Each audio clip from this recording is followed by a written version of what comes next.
Hello everyone, welcome to a spotlight on Windmill Kings. Today we're going to go through this game a little bit and see what it's all about. I have not yet played it. All I've done is I've gone through the options menu here, and I must say I went into graphics to see how to capture this game, and I was not very impressed. Full screen desktop. It's just a button. I'm not going to click it because it's probably going to mess up my recording. They've got set resolution, which at default is set at 720p for whatever fucking reason.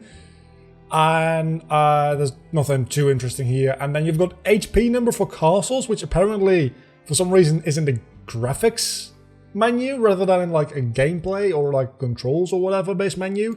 I'm going to have them show just because I figure that might help. Then we have sound settings, which is literally what you would assume it to be. The music seems to run out after a little while. Oh no, it just restarts. Okay. Then we've got the controls, the arrow keys, which I am definitely... There's a two-player mode. There is a two-player mode. I don't have a second player with me, so that's not going to happen today. Then we have controllers, which I have one controller hooked up, but it's kind of broken, so I'm not going to be using it. You've got a button to reset the campaign progress, which is actually very welcome. A game that just allows you to delete your save data. Even better would be if you've got multiple saves and you just can remove save data based on per save basis. But this might not be that kind of game. So we've got a single player campaign, a player versus player campaign, or battle, and a player versus computer battle. We're going to go through the single player campaign here and see what ends up happening. We've got easy difficulty, which probably should have read that a little bit better. I think there was 3 difficulty settings. I don't know. The other menu, you clicked on the numbers to change them. You had to manually type in the resolution numbers, which is fairly stupid, I'd say.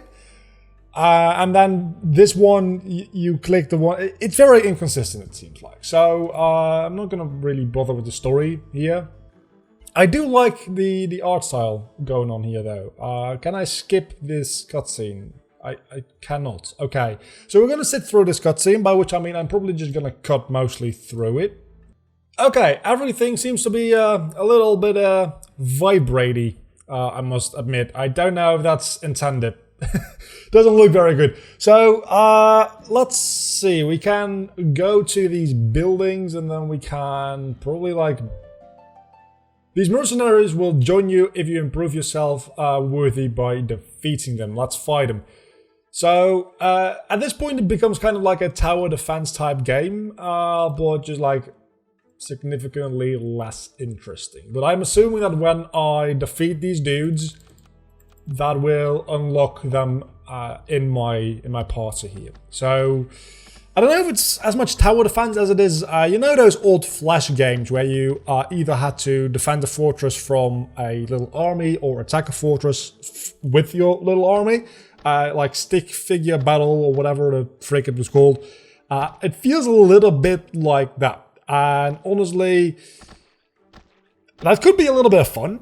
It could also be fairly boring. And as far as it seems like right now, it's not going to be too interesting. But this is just the first battle. So things can still happen one way or the other. So we have now claimed victory over the mercenaries. And we can now also spawn them, it seems like. So what do we want to do next? It seems like these are mages. I think mages are going to be good to have, so are the archers here.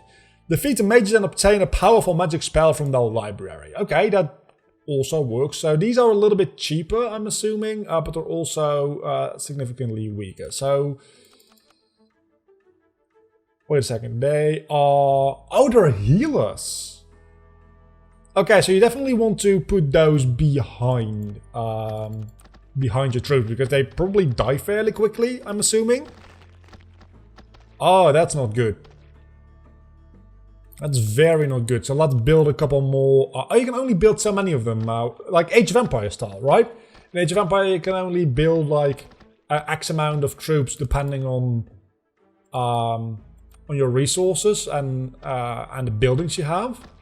And it seems like you are maxed out at like 5 units in the queue at any given moment. But yeah, it definitely does seem like you want these ones behind your knights. The knights will be doing the damage. These guys will be healing the knights, and you're pretty much invincible, it seems like. So, oh, there's also a critical hit mechanic because of fucking course. It doesn't seem like I'll be needing to do any more, but I'm going to send out like a couple more knights. Oh, definitely you can have more than 5 in a queue at any given time. But that's like 4, it's like 6 or 7 you can have then. I don't even think these guys will make it to this building before it gets annihilated. So again, it does seem to be a little bit on the easy side for the time being, but I can see this being way more interesting in the battle mode against friends, right? Because there's 2 players, so you only need to have one key of the game, and let's build a good amount of these guys and then a couple of these as well. And then we can... How do we get magic? Do we get magic from just defeating enemies? I'm assuming that we do. Yes, we do. Okay, so every 20 enemies we can also freeze them for 10 seconds. That's going to be very useful. What was I talking about? Yeah, so this... I can see this being a decent amount of fun. Just sitting down with a friend, having like a little bit of fun, trying to kill each other's armies. And yeah, this is definitely going to be a little bit more of a difficult fight than the ones that came before. Then again, I do have a shitload of knights. And when I can freeze them, I can probably just like break through quite significantly, I'm going to assume. So let's just keep building these knights and then build a couple of these as well. And pretty much just like overpower them. Right? Maybe that was not the best moment for me to use the frost spell, but honestly it didn't seem that bad. Judging by how many things there are here to unlock, it doesn't seem like a very long game, I'll say. Because it seems like every battle you unlock something. And I'm assuming that once everything is unlocked, the like majority of the interest of the game is going to go down rather significantly. Okay, so there's also buildings. And then there's... Okay, so there's 4 magics. There is 8 characters and 4 buildings. All in total. And this does seem like the final boss. So it probably is literally only this map, I'm assuming. Which isn't a lot. I'm going to be honest. That's not a lot.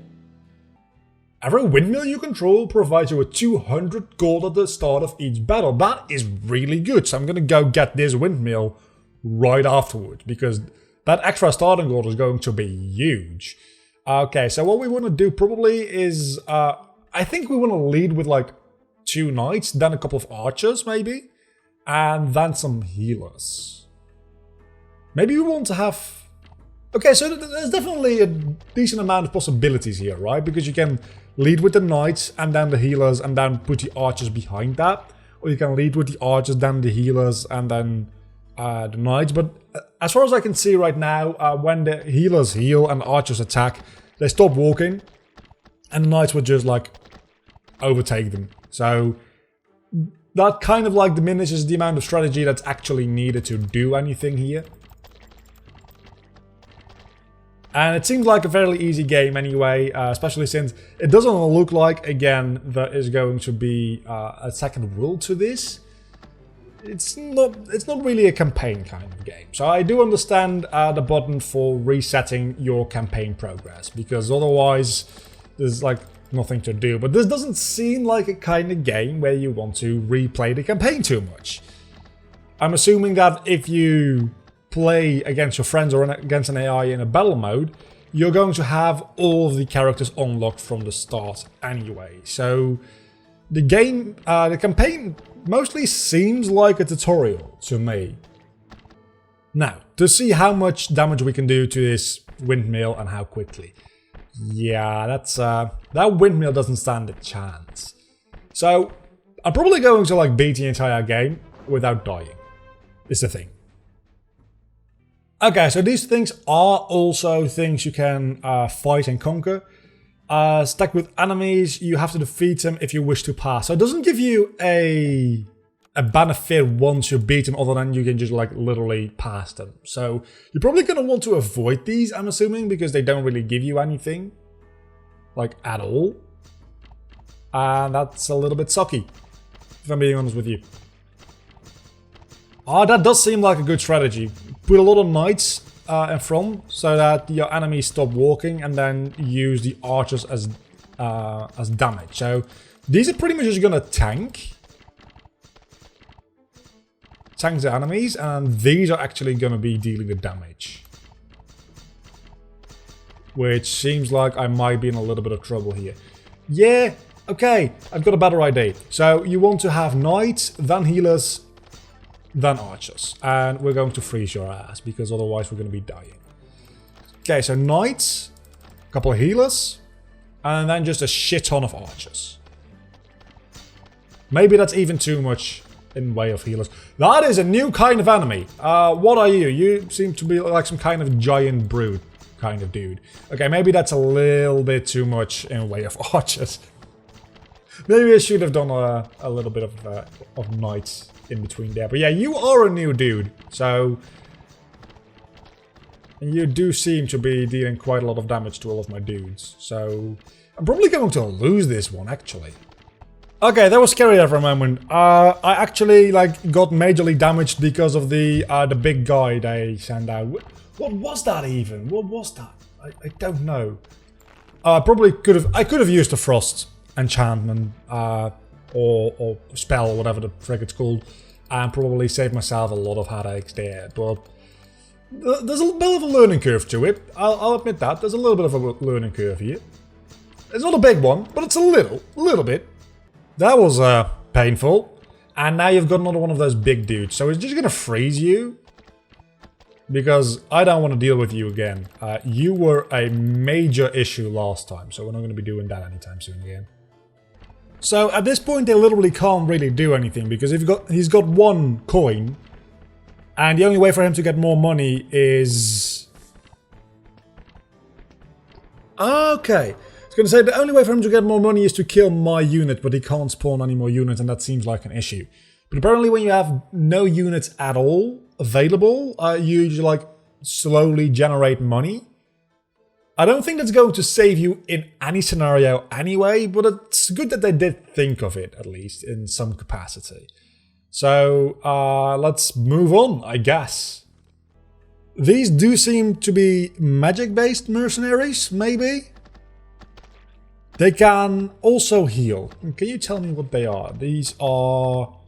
Okay, these are just probably just literally better versions of the healer.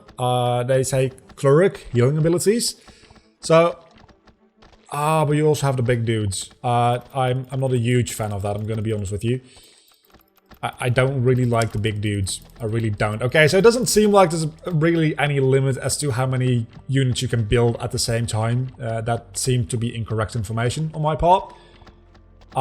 It seems like you can just build as much as you have money, which I think is probably for the better, all things considered, but is also a little bit too bad. I would have liked the dynamic of having, you know, having to manage that as a resource as well. Okay, so we could in theory skip this one if we walk all the way around here, and that would also unlock what I assume is the knight, which is probably going to be the better version of this dude. So I think I do want to do that. So let's go over here. The pathfinding doesn't just take the shortest path, it takes the shortest available path without any conflict, it seems like. Because definitely this would have been a quicker way to go. But it seems that you can't go there, and while that is a very fundamental thing, you never know with these small games if they actually will do that kind of quality of life stuff. So we're going to be fighting these champions, as they are called, but they only have champions, and we also, that's a misclick, we also have healers and archers. So they don't stand a chance. How much HP do you have? You can't show me. Oh, you show me. 50, and you do double the damage as well, almost. Okay, so you're significantly stronger. You also take twice the amount of money. Which is fair because I have so much fucking money as it is anyway. It doesn't really matter to me. We can build a school, which Oh, if we build a school, we can now... That is why the buildings are in between. Okay, so... We're gonna die here. Like, okay, that was our first death. That's our first death. Interesting. Okay, so what we're gonna do here is... Do we need at least one of you? Oh, we need 4 magic. Okay, so we're gonna do this strategy again. This time a little bit better. Then we're gonna wait for some magic, upgrade the school immediately, and spawn some clerics next. So these guys just like literally one-hit my healers, which I do not appreciate at all. We can make a couple more of you. Then I need some more magic. Okay, now we can make clerics. That's what I want. You heal a lot better, I think. You also cost quite a bit more. They can break down the school. Huh. What do you know? That is an interesting mechanic. So these buildings don't only provide you with upgrades for your characters, they also provide you a little bit of defense for your buildings. Huh. That's kind of cool. And I've got so many clerics at this point that this dude just literally probably won't die. Let's build a couple of archers here. So you're not going to be able to build anything, I'm assuming, here, because you need 60 and you're not generating quickly enough. That's what I said before. It's nice that you do generate some passive money when you don't have any other source of income, but it really doesn't seem like that's going to do anything for you, like at all. So I don't know how much that's really worth it. Okay, so now we are using these champion units for ourselves, and I must admit, they do seem to be cutting through these units like fucking butter. It's insane, and these clerics aren't even doing anything because they're too far behind. And it doesn't seem like they're going to need to do anything because I'm literally just one-shotting all of these little units over here. And... there we go, that is the end of this barn, which I think now gives me the Meteor Fireball spell thing, right? It does. These mercenaries will join you, la-di-la-di-la-da. But I don't have their building yet, which is an interesting... Do I get the building with the upgraded characters? I didn't notice that before. Or do I need to get them separately? I think you get them at the same time. So I'll get upgraded archers as well, which are marksmen. And you also have normal soldiers, so you're actually going to be a tiny bit of an issue for me. Not a lot of issue, but you're going to be a little issue for me. I would also like the barracks so I can get champions, if at all possible. That would be very nice of you if I could get that. Let's spawn some champions in and annihilate these fuckers. That's pretty much what the strategy is going to come down from here on out, is just get the 2 buildings, spawn these. I guess the 3rd building as well, but I feel like these 2 are the most important ones for dealing a lot of damage and also obviously surviving. That being said, maybe the marksman will prove to be very useful in the long run, because the archer does seem to be somewhat useful as well. I probably should spawn a couple more archers, as a matter of fact. Because, again, they do seem to be fairly useful, since they're never getting damaged as long as you have champions running around as well. So let's freeze these guys. I think this might be a more defensive and this might be a more offensive power. Because this kills, like, a lot of units over the entire map, enemy units, that is. And this freezes everything. So this only, you should really only use this when the units of the enemy are like down here. While this also works for that same situation, obviously. Wait, why aren't you killing that dude? Oh, because he's behind the building. That is probably not designed that way, I'm going to guess, but still, it works, and that's what's most important. So, I think you've got a general idea as to what this game is. I think I've played half the campaign on this video. If you want to go get the game for yourself, there will be a link down below in the description of this video. And the game costs €4 or your regional equivalent, whatever that might be. The game is called Windmill Kings, available on Steam. Thank you so much for watching this Spotlight video. We're back in action. Until the next time, I've been Vlogger, you've been awesome, as always. Bye.